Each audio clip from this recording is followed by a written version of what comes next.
Totoo ba ang sinasabi ng lahat na dito daw sa Hong Kong, kapag dito ka magtatrabaho, bilang domestic helper, hindi ka raw yayaman? Paano ba? Totoo nga ba yan o hindi?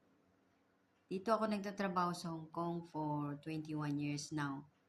At masasabi kong maaring tama at bakit?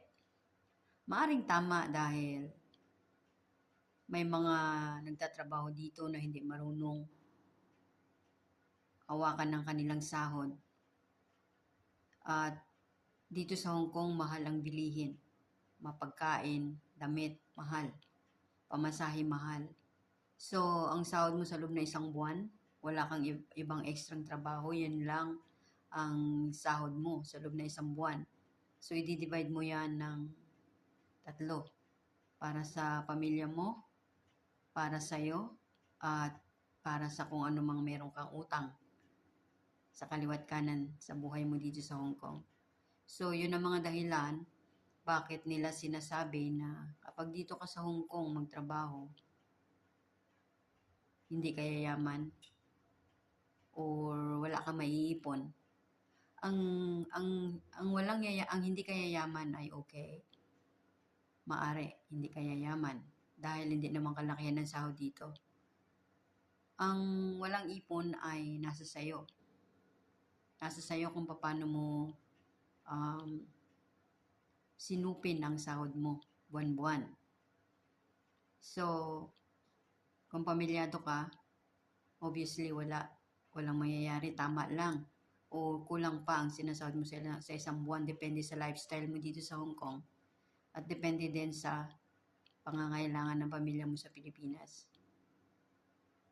Pag hindi ka naman pamilyado, maaring makakaipon ka, makabili ka ng lupa, maka-invest ka, makapagawa ng bahay at makaipon ng kahit konti.